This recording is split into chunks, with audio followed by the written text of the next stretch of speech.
6 months ago, 685,000 people passed through this place. Today, no one counts in the thousands anymore. December 1812. The western bank of the Neman River. The sky hangs low and gray, like a ceiling about to collapse. The wind blows steadily cold, indifferent. It carries no scent of battle, no gunpowder smoke, no shouts of victory, only the smell of ice, damp cloth, and bodies that have lingered too long, too close to death. An officer stands by the riverbank. He has witnessed retreats before. He has seen defeated armies. But what unfolds before him now is unlike anything he has ever known. From the thin mist over the frozen surface, figures begin to emerge. No formation, no flags, no music. They move in small clusters, or alone, slowly, silently, as if they fear that making a sound might remind the world they are still alive and persuade it to finish what it started. The officer opens his ledger, lifts his pen, begins to count. 1, 2, 3. At 4, he has to stop. Not because he forgets, but because he is no longer sure what exactly he is supposed to be counting. The one in front no longer resembles a soldier. His coat is torn to shreds, crudely patched with mismatched scraps of cloth. His trousers are stiff with frozen mud and dried blood. His boots are gone. His feet are wrapped in rags or bare, purple with cold, patches of dead skin exposed. Each step looks like he is dragging a weight that no longer belongs to him. His eyes are open, but they are not looking. The officer swallows hard. He keeps counting. 10, 20, 30. Someone behind collapses on the bridge. No cry, no plea for help. He simply drops, as if the body had already decided. The two behind him step over the fallen form. No one turns back, not out of cruelty, because stopping means disappearing. The stream continues to flow, slow, broken, chaotic. There are faces so young they should still be at home. Faces so old no one remembers when they first enlisted. Men with no weapons, no insignia, no sign at all that they ever belonged to an army. Among them are women, children, people dragging empty carts, people clutching small bundles in their arms. The only things they managed to keep after 6 months of hell. The officer writes the number in his book. It is so small it feels like an insult. The wind strengthens, a wind that carries memory. 6 months earlier, the same riverbank, the same spot. Back then, the water ran clear. The sky was blue. Endless columns marched across the bridge like a living river of metal. Flags snapped in the wind. Drums thundered. Horses screamed. Cannons rolled. Voices in a dozen languages merged into a single sound, absolute confidence. They called it the greatest army Europe had ever seen. They said the campaign would be over quickly. They laughed at the idea of winter. The officer remembers it clearly. He stood here, watching them pass, and in that moment, he believed there was nothing in the world that could stop that tide. Now, the ground before him is covered only in chaotic footprints, stamped over one another, leading eastward, then vanishing. The stream keeps returning. Some have lost ears.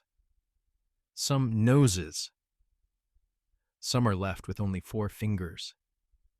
These wounds no longer bleed. They have turned black, hardened, as if the cold itself had signed its name into their flesh. Their eyes no longer reflect light. They look like abandoned wells. The officer closes his ledger. He knows that no matter how many times he counts, he can never record what was truly lost. Not just men, but the shape of an army, order, the belief that some things cannot be broken. The sun sinks behind the gray horizon. Shadows stretch across the ice, thin and twisted, like cracks spreading through a vast mirror. The officer looks at the river one last time.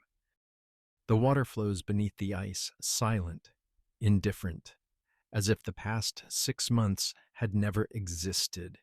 In his mind, only one question remains. He never speaks it aloud, but it repeats itself like footsteps on thinning ice. What could crush an army this powerful without ever showing itself? No one answers. And from that silence, the story begins. In the years leading up to 1812, Napoleon's power was no longer an ambition.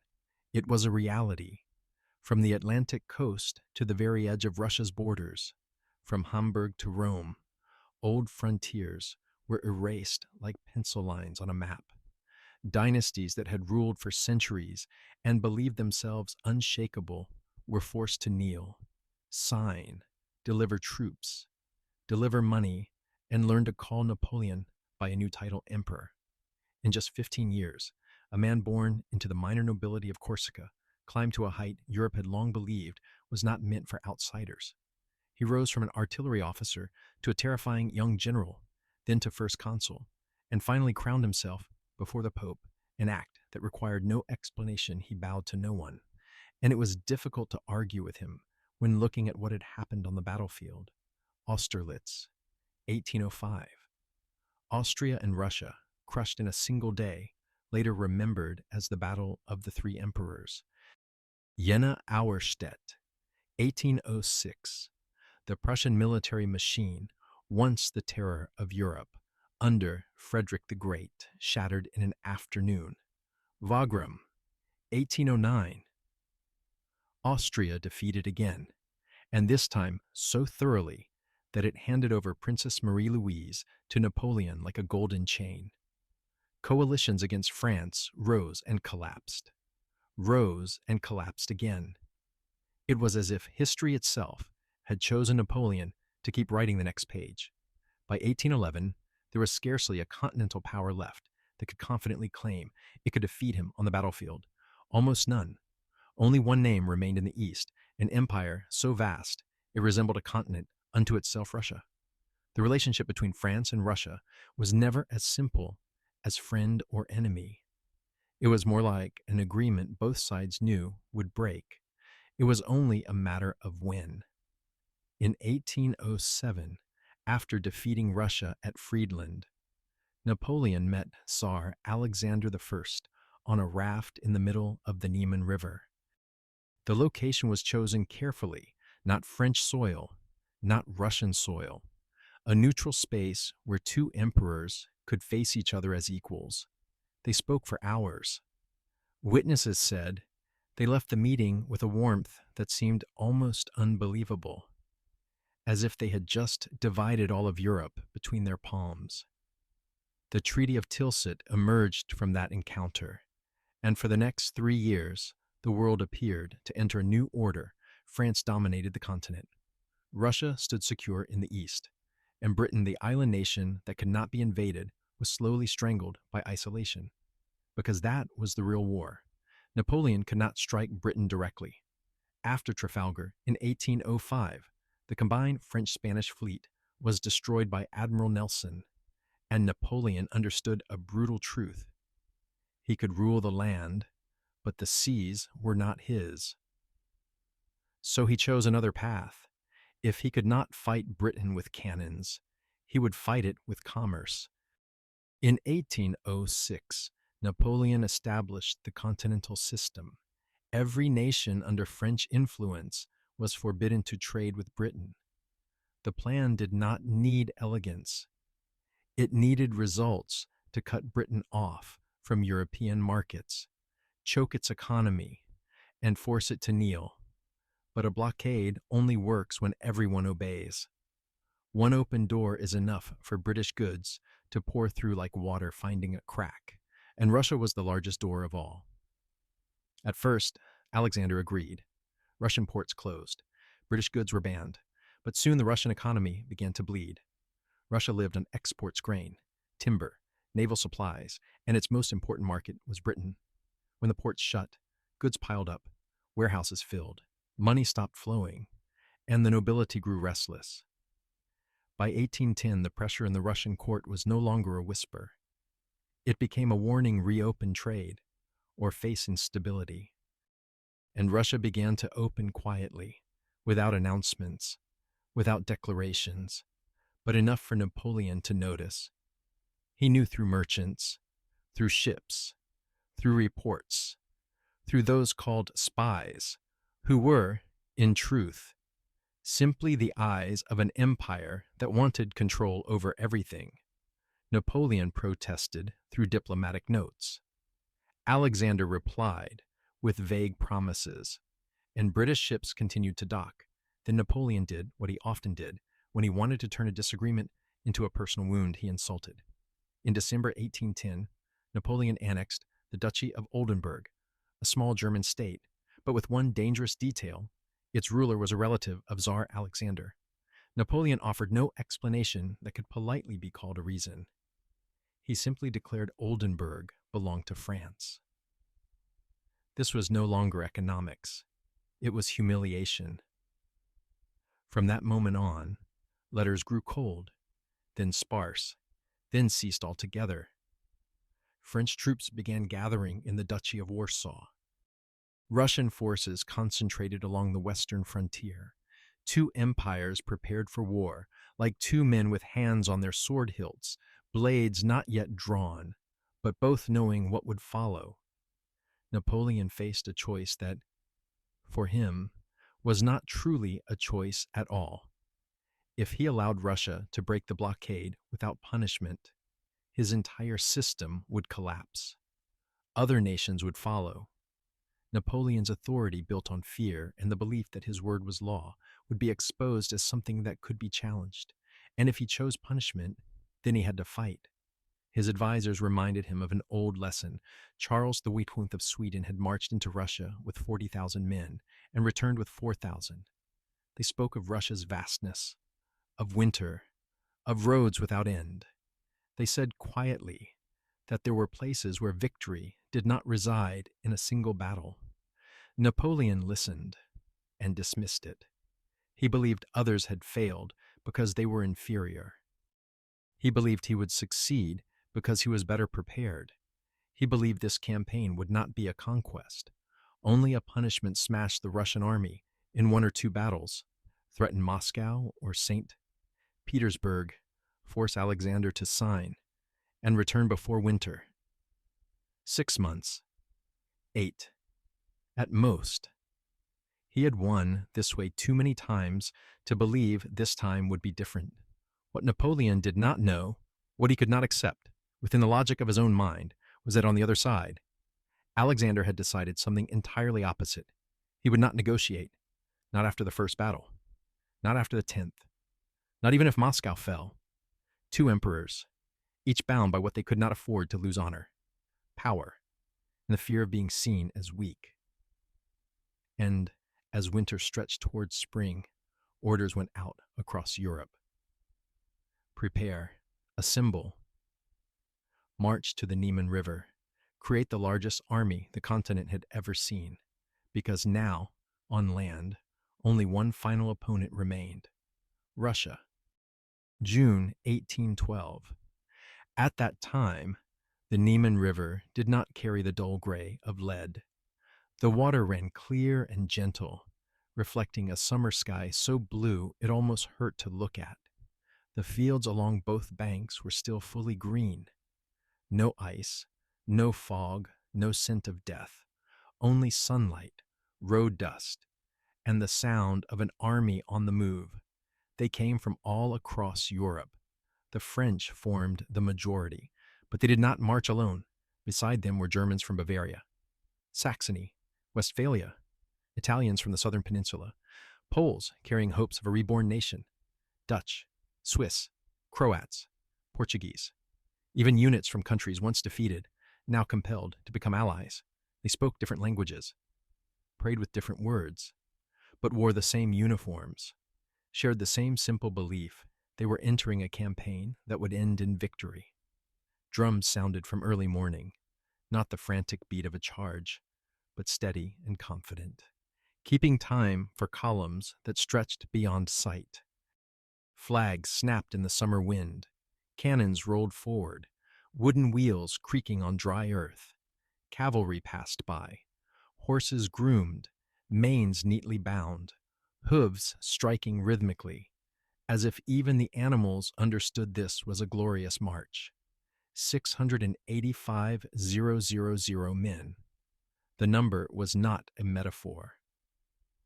It was the sum of every regiment, every battalion, every roll call signed in camps stretching from Paris to Warsaw. It was the largest army ever assembled on the European continent, so large that no single man within it could see it whole.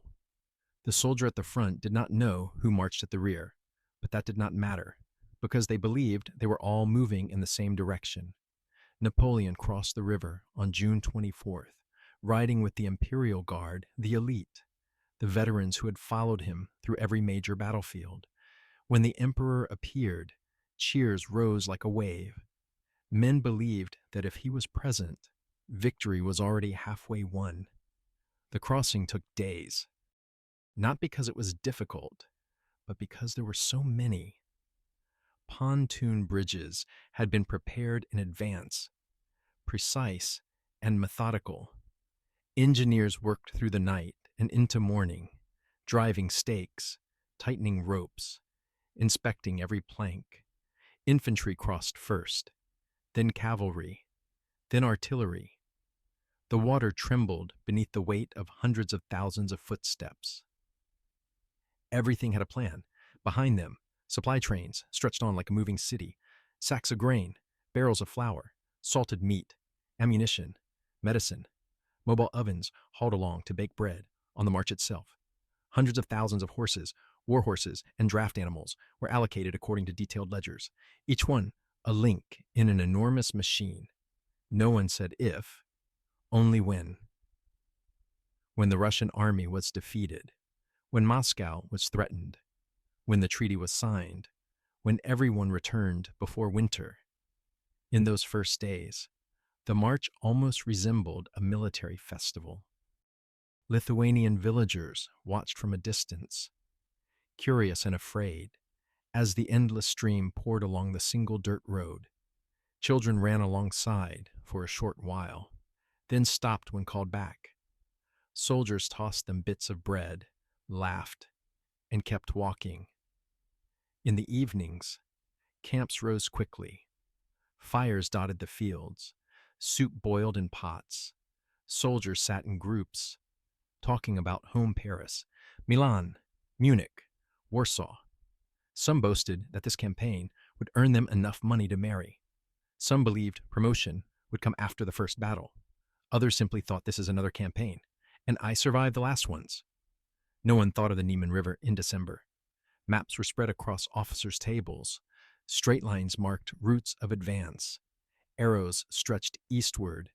Distances were measured in days of marching, not in fear. Russia appeared on the maps as a vast space, but an abstract one, something that would shrink as the army moved forward, step by step. From above, the army looked like a colossal creature, many-headed, many-limbed, yet sharing a single heartbeat. Each day it moved forward, leaving behind dust, footprints, and the belief that everything was unfolding exactly as planned. No one spoke of defeat. No one spoke of not returning. They crossed the Neman as if stepping through a doorway from the familiar world into something foreign, but not frightening. Ahead lay victory, honor, reward. Behind them stood a conquered Europe. 685,000 men entered Russia, carrying not only weapons and provisions, but a dangerous assumption that the road in and the road out would be the same. 6 months later, that very river would prove just how wrong that assumption was. At first, there was nothing to worry about. The roads to the east were not like the smooth stone roads of France or Germany, but that surprised no one. Dirt roads, uneven, narrow. Those had appeared in earlier campaigns. The army continued forward according to plan. The maps were still accurate. The timetable still held. Then the rain began. Not violently, not dramatically, just steady rain, day after day. Dry earth turned to mud. Thin mud turned to mire. Cannon wheels sank to their axles. Draft horses strained, slipped, fell, stood again, and fell once more. The supply columns began to slow. A single cannon required 12 horses to pull it. When one weakened, 2 others had to take its burden. When one collapsed, the column stopped. The men behind piled up. Roads that were already narrow turned into bottlenecks, stretching for miles. No one called it a crisis, only slower than expected, but the delay spread like an oil stain. Food failed to arrive on time. Ammunition bogged down in the mud. Rear depots could not push supplies forward at the pace drawn neatly on paper. Napoleon was used to moving faster than his enemies, living on speed. This time, speed itself began to betray him. The army advanced faster than its supplies. The distance between a soldier and his bread grew longer every day. Then the horses began to die. Not one by one in dramatic fashion. Not in battle. They died of exhaustion, of hunger, of pulling loads too heavy along roads never meant for them. At first, a few dozen a day, then hundreds. Horse carcasses lined the roads, bellies bloated in the damp air. Flies swarmed them. The stench drifted into camp with the wind. Soldiers were used to the smell of gunpowder and blood, but this was different. It clung to clothes, to hair, to food. Without horses, wagons were abandoned. Without wagons, supplies stopped moving. Without supplies, rations were cut. Full meals became half rations. Half rations became a third. Soldiers ate more slowly, chewed longer, not because it tasted good, but because they did not know when the next meal would come. They began to search for food outside the system. Detachments broke off into nearby villages, looking for grain, livestock, anything edible. But this land was not Central Europe. Villages were sparse, houses poor, granaries small. An army of nearly 700,000 passed through like a swarm of locusts. There was nowhere capable of feeding them for long. More and more soldiers returned empty-handed. Then disease appeared. At first, stomach pains. Soldiers blamed unfamiliar food, unfamiliar water. Then came diarrhea, dehydration, exhaustion. Those still strong enough kept marching. Those who were not fell behind. Water became a problem. Hundreds of thousands of men and tens of thousands of animals shared the same streams, ponds, small rivers. The water fouled quickly. No one had time to boil each cup. Field camps grew overcrowded. Clothes stayed wet, unwashed. Lice multiplied. Fevers spread high, fevers. Delirium, shaking. The sick lay packed together, breathing fast, eyes dull. Army surgeons kept records. The numbers rose each day, but disease did not kill as quickly as bullets, and so it caused no panic. It simply thinned the ranks, little by little. There were not enough ambulances. Field hospitals overflowed almost immediately. Officers faced choices. They had never been trained to make stop and care for the sick, or continue forward and leave them behind. They chose to move on. The sick were left in empty houses, in churches, in makeshift shelters. Some were promised that help would return. Most knew the promise was spoken only to make departure easier. The road behind them became dotted with figures slumped against fences, tree trunks, walls. They did not die immediately. They simply could not walk anymore. Sometimes a friend stopped, laid a musket beside them, shared at half a remaining piece of bread. Sometimes no one stopped at all. The column did not turn back. Each day, the army shrank, not in published numbers, not in grand reports, but in gaps in the ranks. A name no longer called at roll call, a tent no longer opening in the morning. After a few weeks, tens of thousands had vanished from the main formation. But no one called it defeat, because no major battle had yet been fought, because the enemy was still retreating, because the belief that all difficulties were temporary remained intact. Napoleon received daily reports. He knew the numbers were falling. He knew disease was spreading. He knew logistics were failing. But to him, all of it was the familiar cost of war burdens that could be endured so long as the decisive battle still lay ahead. He still believed that once he caught the Russian army, once there was a single great engagement, everything would be resolved. Victory would bring food, restore order, buy time to mend the cracks. And so the march continued. Maps still lay spread across tables. Arrows still pointed east. Marching days were still marked. No one crossed out the plan. But behind them, the road already looked nothing like it had at the beginning. It was littered with dead horses, abandoned equipment, broken weapons, and forgotten men. An army unraveling not from a single blow, but from thousands of small cuts, each too shallow to cause alarm, but together beyond saving. The disaster did not arrive like a storm. It arrived like a chronic disease. And as the army pushed deeper into Russia, they did not yet know that the worst was not something waiting ahead, but something that had already begun, quietly. From the very first days, they crossed the Neman River. The first city appeared from a distance like a mirage. Church towers still stood. Roof lines remained intact. Gates were open. Streets stretched inward. Everything looked as if it were waiting. The vanguard entered in silence, hands on weapons, eyes scanning every corner. There was no one. No Russian soldiers. No civilians. No footsteps. No barking dogs. No smoke from cooking fires. Only wind. Doors stood ajar. Tables and chairs were still in place. Some meals lay unfinished, long gone cold. An empty cradle rested against a wall. A coat hung over the back of a chair. Signs that people had left recently, but long enough that the decision could no longer be undone. The French took the city without firing a single shot. There were no cheers, no plunder, no sense of victory. They moved on, convinced the enemy was merely withdrawing to choose better ground. A great battle had to be waiting ahead. No army could run forever. But then the second city was empty, then the third.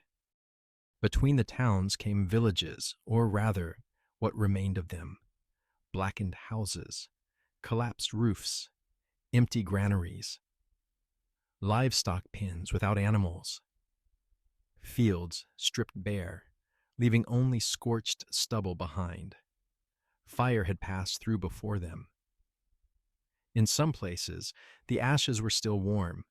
In others, only thin columns of smoke rose, like traces of a decision already carried out, not in panic, not in chaos, but with order.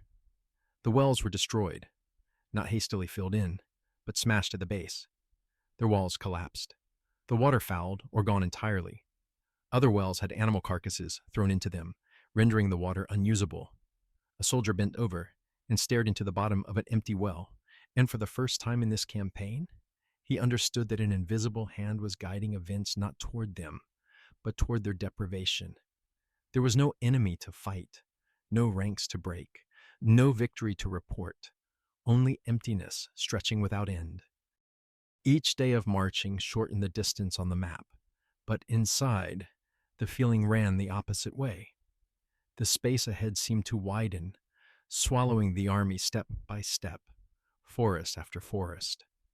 Roads that stretched out, branched apart, then vanished into the horizon. The Russian army left no message, no flags, no ultimatums. They simply were not there. That absence began to erode morale. Soldiers were trained to face visible danger bullets, bayonets, charging cavalry. But how do you fight an enemy who does not appear? How do you prepare for a battle that never comes? Night fell. Camps were raised amid half-burned villages. Firelight flickered against blackened walls. The wind carried the smell of scorched wood and something else, the smell of abandonment. In the darkness, soldiers whispered to one another, "Where are they?" No one answered. The next day, the army moved forward again. Maps were unfolded. Arrows still pointed east.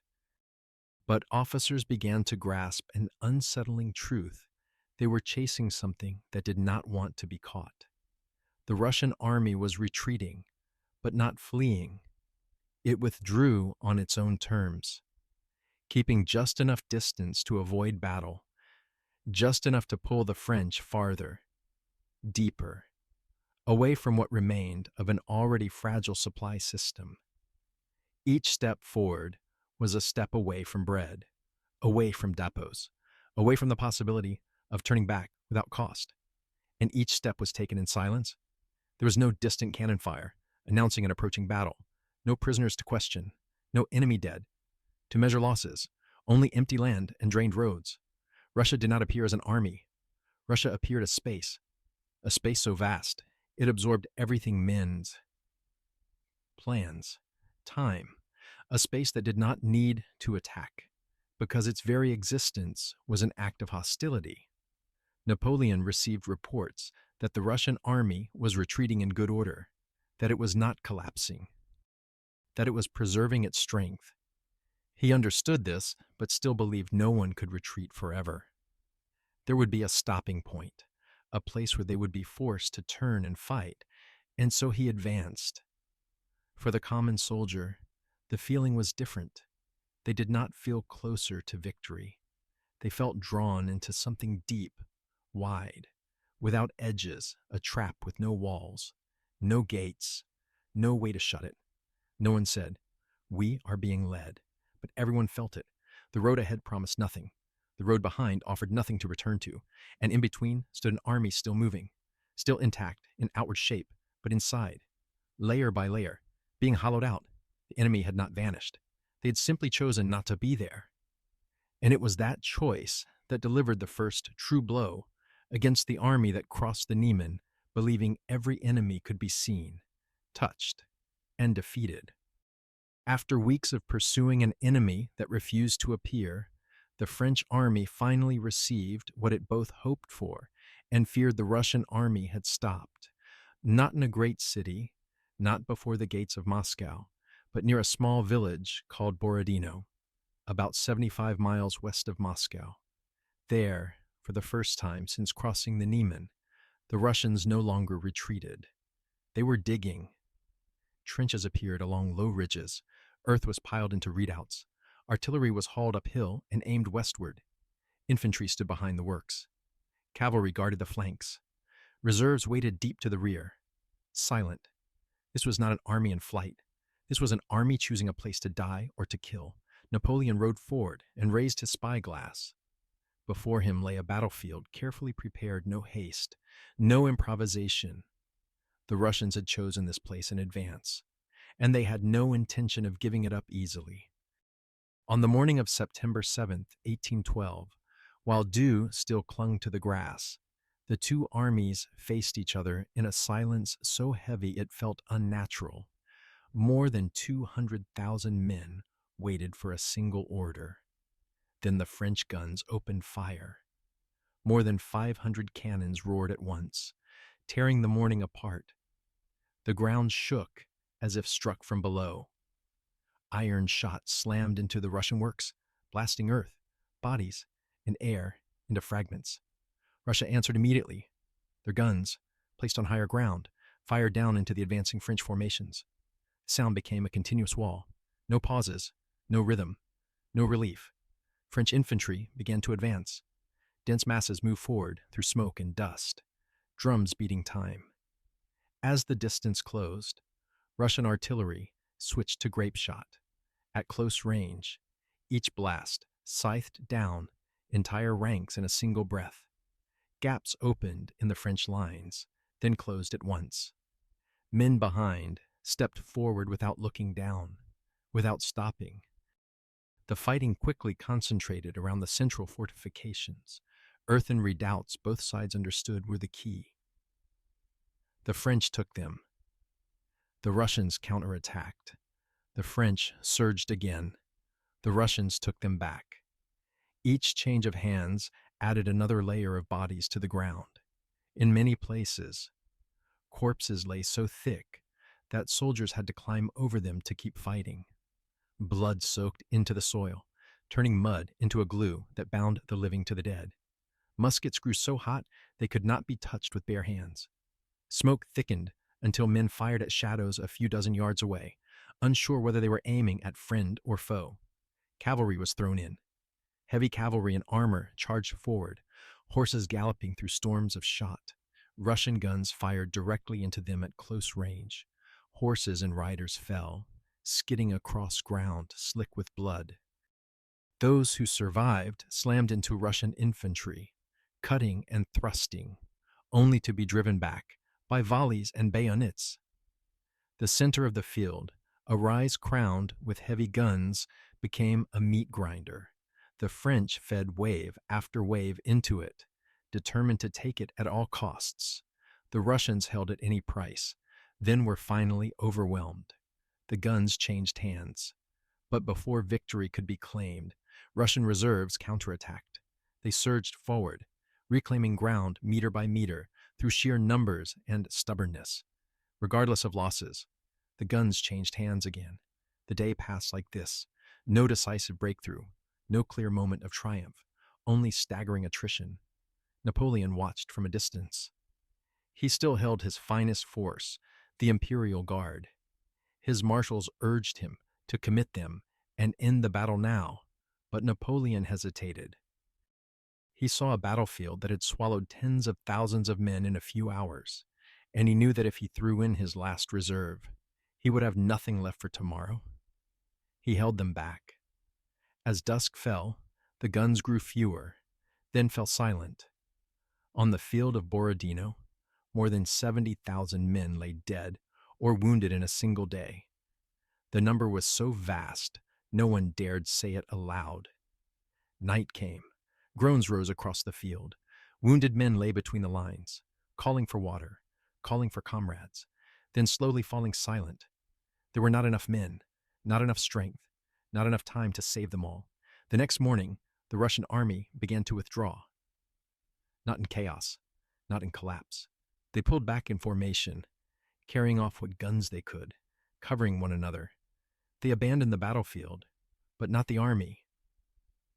The French advanced and realized they were standing alone on a field of blood. Technically, it was a victory. Napoleon held Borodino. He held the ground. He issued proclamations praising courage and endurance. But even as the words were written, an undeniable truth hung in the air. The Russian army still existed. It had not been destroyed. It had not surrendered. It had merely taken one more step back toward Moscow.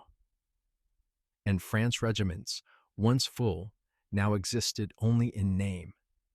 Veteran officers lay dead on the field, irreplaceable. An army already worn down by hunger and disease had lost tens of thousands more in a single day. Borodino brought no food, no treaty, no time. It confirmed only one terrible fact, even when Napoleon won a battle. He no longer had the strength to end a campaign the way he once had. After Borodino, the French army continued toward Moscow, carrying the battlefield on its back, a battlefield they had held, but from which they carried no victory. Borodino was the day Napoleon won the battle, and it was also the day the Russian campaign, in reality, no longer had an escape. On September 14, 1812, the French vanguard saw Moscow from a distance. Golden domes caught the late afternoon light. Ancient churches with tall bell towers rose through a thin haze. The city spread across hills along the river, larger than anything they had taken in this campaign. It was not just a city, it was a symbol. In every previous war, the moment of entering a capital carried a single meaning: the war was over. All that remained was for ink to dry. This time was no different, at least in Napoleon's mind. The vanguard entered cautiously, hands on weapons, eyes fixed in every corner. They expected gunfire from windows, barricades, desperate street fighting, but nothing happened. The gates were open. The streets were empty. No Russian soldiers, no civilians, no shouts, no cries, no resistance. Moscow opened before them like a stage abandoned just before the performance. Napoleon arrived hours later. He rode through wide streets, past palaces, churches, squares, and saw no one waiting to greet him.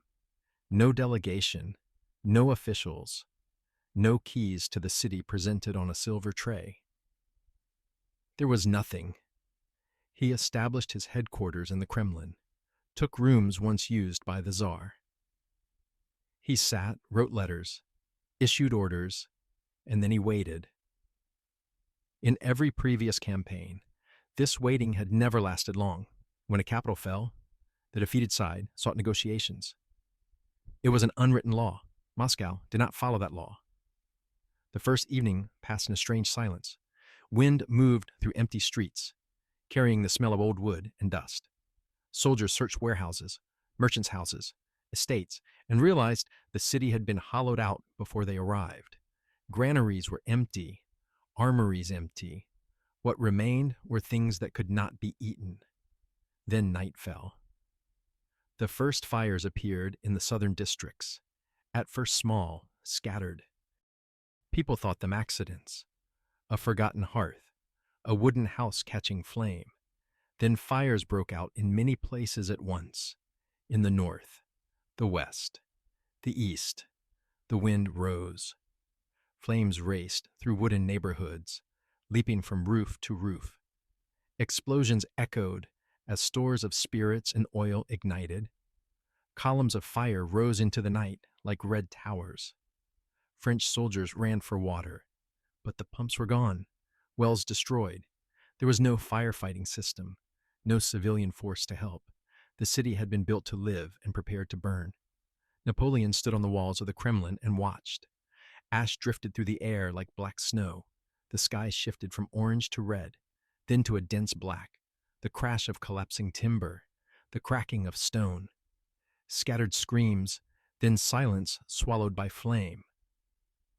For 3 days, Moscow burned without pause. Districts vanished. Churches collapsed. Palaces split apart.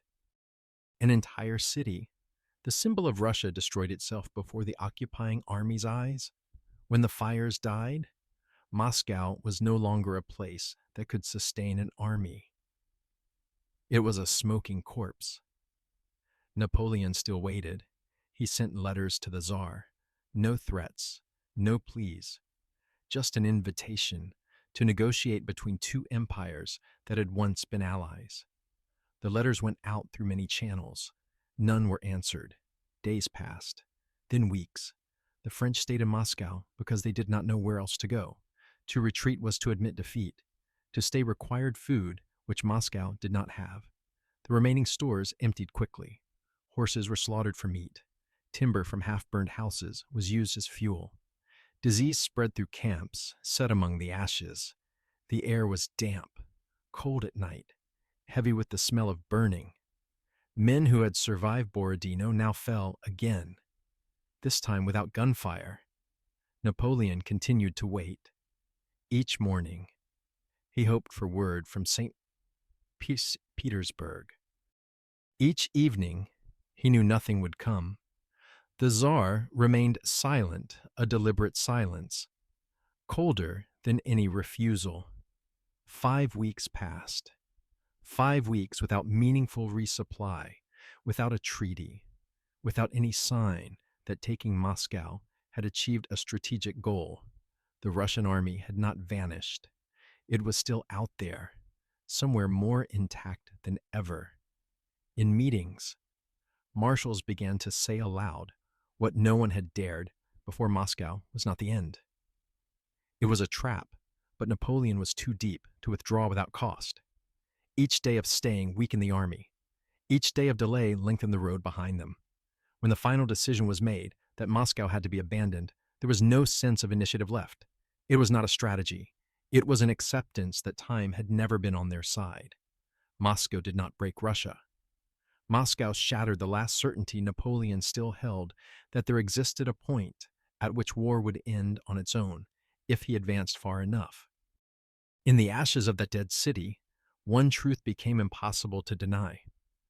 The campaign was no longer being decided by battles, but by days passing in silence, And when the French left Moscow, they carried no plunder, no treaty, no sense of victory. They carried a question without an answer. How can an empire win every battle and still lose everything? On October 19th, 1812, the French army began to leave Moscow. There was no ceremonial departure, no ordered ranks, no drums. The army slipped out of a dead city the way thieves leave a half-burned house hurried, burdened, and with the sense that they had stayed too long. Napoleon initially planned to retreat south, through lands not yet devastated, where food and shelter might still be found. But only days later, Russian forces blocked the road at Maloya-Roslovets. The battle was brief, violent, and enough for Napoleon to understand that this route would demand another major fight, something his army could no longer endure. He turned north, back onto the road they had already traveled, the old road, where nothing remained. It was in the first days of this retreat that snow began to fall. At first, it came lightly, scattered flakes that melted as soon as they touched the ground. No one panicked. Some even laughed. Early snow was nothing unusual, but then the temperature dropped. The earth hardened, mud turned to stone, and everything that rain and wheels had ground down through summer now became sharp blades of ice underfoot. The army did not have enough winter clothing. During the occupation of Moscow, many soldiers had discarded heavy coats to make room for loot silverware, fabrics, ornaments. Those items were useless on an icy road, but by then it was too late to choose differently. The cold did not strike like a blow. It seeped in. It crept into boots, into hands, into lungs. It numbed fingers until men could no longer load their muskets. It froze metal to skin. Those who fell asleep by the roadside often did not wake again.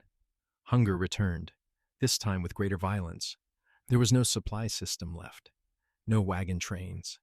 The depots they hoped to find on the retreat had been destroyed long before, or emptied already. Soldiers killed horses to eat. When the horses were gone, they turned to whatever still lived. Discipline unraveled not in a single moment, but through countless small choices. One man left the ranks to search for food. A group broke away to dig through a burned granary. Another stopped to rest and never stood again. The formation stretched, then fractured, then dissolved into a chaotic stream. And when the army ceased to be an army, the predators appeared. The Cossacks did not attack head-on. They circled the column like ghosts. They waited for those who lagged behind, one who walked too slowly, one who was wounded, one burdened with heavy possessions. A lance flashed quick, precise. Then they vanished, leaving bodies in the snow. There were no counterattacks, no pursuits. Anyone who stopped to fight did not return to the column. At the same time, local partisans emerged from forests and villages. They wore no uniforms. They carried axes, knives, hunting rifles. They ambushed small groups, foraging parties. They took no prisoners. This was no longer war between armies. It was vengeance by people who had seen their homes burned, their wells destroyed, their families driven away. In hunger and cold, people began to do things they would never admit to. If they survived, men stole from the dying, friends were abandoned, fights broke out over frozen scraps of bread. There were stories of cannibalism no one knew for certain, but no one dared deny it. The only thing still pulling them forward was a name: Smolensk. The city, once a stopping point on the advance, was spoken of like a promise. There would be food there, warm clothing, a place where everything might begin again. When they reached Smolensk, hope collapsed. The depots were nearly empty. What remained was nowhere near enough for the masses arriving. Crowds poured into the city, breaking into warehouses, fighting over moldy flour, over pieces of rotting meat. Officers tried to restore order with commands and gunfire, but order cannot exist when there is nothing left to distribute. They could not remain in Smolensk. Russian forces were closing in. To stay was to be surrounded. The army was forced to continue retreating, this time without hope, driven only by inertia. After Smolensk came Krasnoy.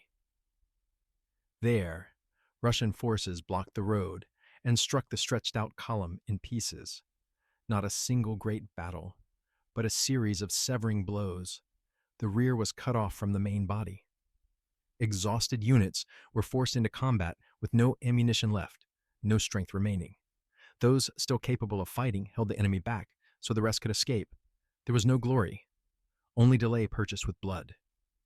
Each day, fewer men were able to carry weapons. Those who remained were no longer an army, but individuals moving west, because it was the only direction where life might still exist. The retreat route became marked by bodies curled in the snow, sitting, kneeling, frozen in positions that looked as though they had merely stopped to rest. Many died without names. Many vanished without being counted. Napoleon remained with the army for much of the march, but he could not control what was happening. No order could force starving, freezing men to behave like a disciplined unit. The retreat did not feel like movement backward. It felt like melting. An army that had entered Russia with absolute confidence was now dissolving layer by layer, not because it had been defeated in a decisive battle, but because it no longer possessed the conditions necessary to exist as an army at all. And in the snow, in hunger, in long nights without fire, without food, without hope, one truth became clear to anyone still lucid enough to grasp it. This war had ended long ago. Only death was still keeping pace. In late November 1812, what remained of the Grande Armée reached the banks of the Berezina River. The river was not wide, but the current was fast, dark, cold as metal. Ice floes slammed into one another with a dry, hollow sound. At this time of year, the river should have been frozen solid enough to cross. But it was not. The water still ran, and the riverbank became the final stopping point for an army with no road left behind it. The bridges had been destroyed in advance. Behind them, Russian forces closed in from multiple directions. Ahead lay water that could not be waded, could not be swum. Tens of thousands of people crowded onto a narrow strip of land, waiting and cutting cold. No formations, no order, only amassed soldiers, officers, wounded men, women, children, camp followers who had joined the army for trade, for hope, or because there was nowhere else to go. If there was ever a moment when the entire campaign could have ended in a single blow, this was it. But the French still had one final thing left: skill. Engineers were ordered to build bridges. There were no proper pontoons, not enough timber, only whatever could be found: house beams, door planks, tree trunks.